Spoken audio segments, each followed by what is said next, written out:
morning, my friend. This is Zuzu. Today she's going to help me tell you about a system of symbolic representation. What's your sign? I'm a Pisces, actually a super Pisces. I'm a Pisces Sun, Pisces Moon, Pisces Mercury, and Pisces Venus.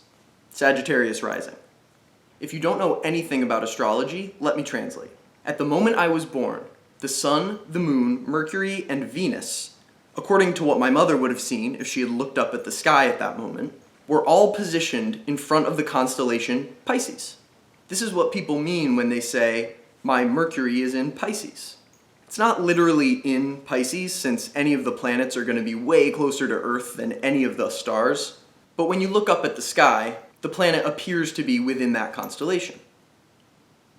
The rising sign is determined not by a constellation behind a planet, but by the constellation rising behind the eastern horizon at the moment of birth. So all that's really being said when you give someone your zodiacal birth chart is what physical position the planets, the moon, the sun, etc. were in at the moment of that person's birth. Most people who use astrology associate the constellations and the planet's journey through them as representative of dynamics here on Earth. Each of the planets has domain over a certain realm of character, behavior, or personality. For example, Mercury represents communication and ideas, and the moon represents internal emotional states. The constellation behind that planet at the time of the person's birth determines the quality of that realm. So if Mercury is communication, then, for example, a Mercury in Leo might indicate a dominant communicator, and a moon in Leo might represent a dramatic inner life. A Mercury in Pisces might indicate a somatic communicator,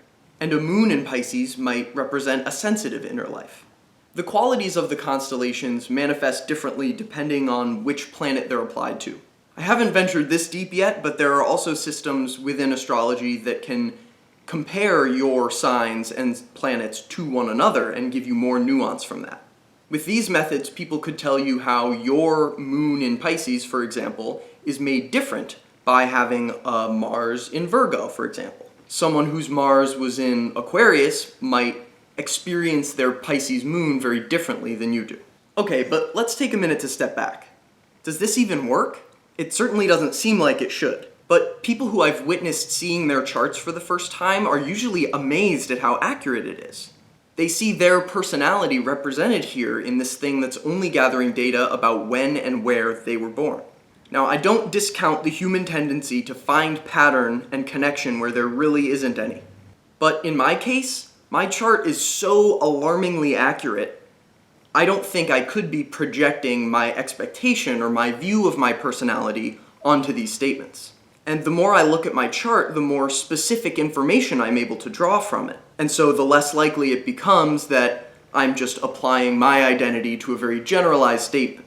And just to be clear, in this video, I'm not talking about horoscopes. I think those are definitely vague enough that most people could say, hey, yeah, that's just like me. But the natal charts get very specific, and it becomes a lot harder to claim that any personality could be described by these words. You could also ascribe some of this correlation to random chance. Of all the people who were born on my birthday, there's a pretty high chance that a lot of them are just going to wind up with that sort of personality that's described by the natal chart of that day. But again, it seems that more people identify with their charts, even the specifics of them, than you would expect from a random draw. So if it's more accurate than random sampling, and more specific than something that's easily generalizable, then what's really happening here? Well, according to my personal experiential research, I can think of two possible linkages between the sky and the personality of the person born underneath it. Here's the first. The zodiacal procession is yearly.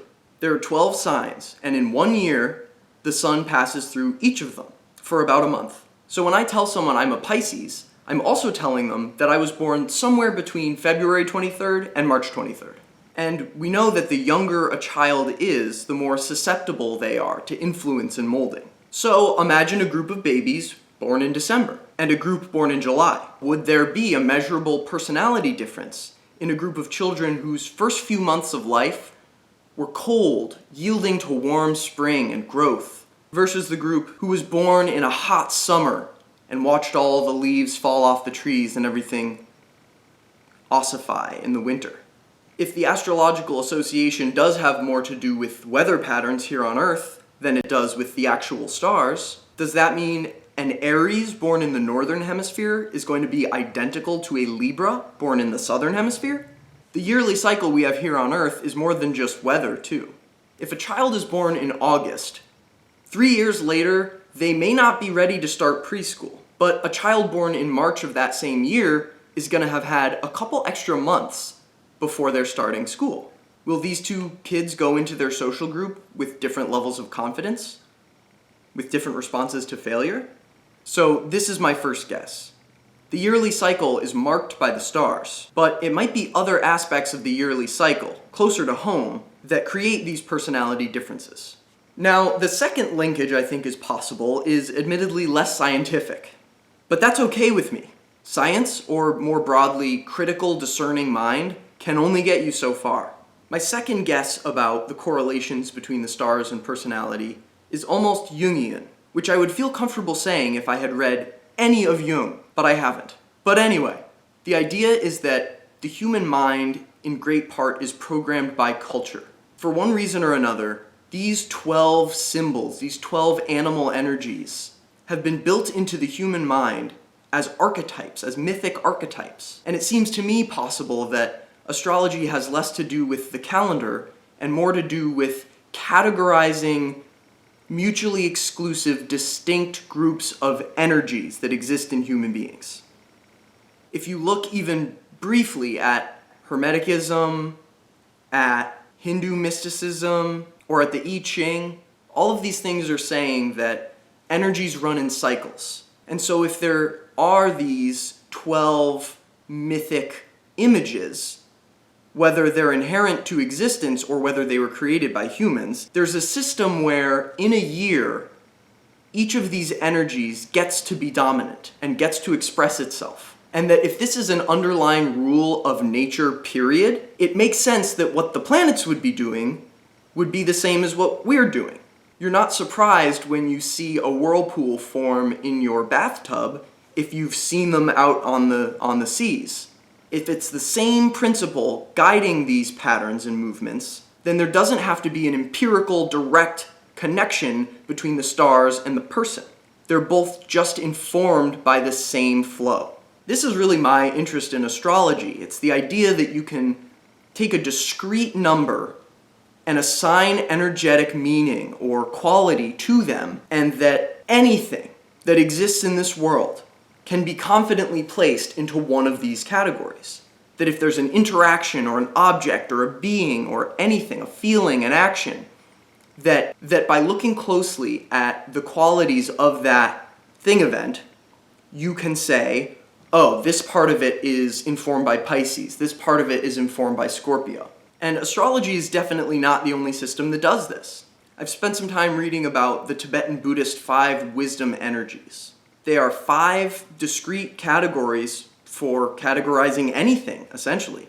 Each of these 5 categories has a color, has an element, has a positive and negative emotional or personal expression, has a field of behaviors. The idea is that you could pick anything in the world, a carrot, and say, what is a carrot? And that there would be a clearly reasonable one of these distinct 5 categories, or 12 categories, that a carrot would fit into. Now, when you're studying these things, they also say that every person or every object is manifesting all of them at once, but in different amounts. And that the distinct qualities and relationships that form within and between entities are informed by the differences in the amounts of these energies. There are loads of systems that work this way too. For example, there's the Enneagram, which has, is it 9? I think it's 9. There's the Myers-Briggs, which I believe has 16. And we see it imitated in art as well. There's the Dungeons & Dragons alignment chart of good, neutral, evil, chaotic, neutral, lawful, and that's 9. I think the desire to make these discrete categories is a reaching at fundamental interplay of energy. If I know things that bear Gemini energy and things that bear Libra energy have a certain dynamic and a certain interaction, that's predictable, at least somewhat, then when I'm out in the world, if I notice that I or something is exhibiting strong Libra energy and something else is exhibiting strong Gemini energy, that gives me at least a hint as to how to predict how these things are going to interact with each other. At the end of the day, I don't think there are exclusive categories like this. I think those are made up. I'm more likely to think everything is in its own category. Nothing can be put as similar to anything else. That being said, it's incredibly useful to generalize sometimes. If I had to tell you the exact species of fish every time I said the word fish, it would make things a lot harder. So I see these categorization systems not as perfectly accurate or representative, but as tools that can help us navigate energies that we may not have a good system for describing. Now, electricity, thermodynamics, those are energies that we have very, very specific sciences about that can help us predict. But personality is a lot tougher, and cognitive psychology is pretty useful, but in my opinion, not more useful than any of these woo-woo sorts of systems like astrology. As long as you're not using the system to prejudge someone or to write someone off immediately, I don't think there's any problem with using them. I found it useful to ask someone's sign, especially their sun. If they know their moon and rising, I'll ask that too, but just to remember that and keep it in mind. Because next time I meet a person with a similar chart to theirs, I may be able to navigate that relationship better and cause less friction. But again, like everything else, to each their own. If it helps you, use it. If it's hurting you or hurting someone else, don't. I want to hear what you think about astrology and what you think about these categorization systems. Tell me which one you identify with and what your quality within that system is. Tell me what you think the flaws are of these systems. Let's have a discussion. Anyway, I'm out of time. I'm WordPerson. Thanks for watching.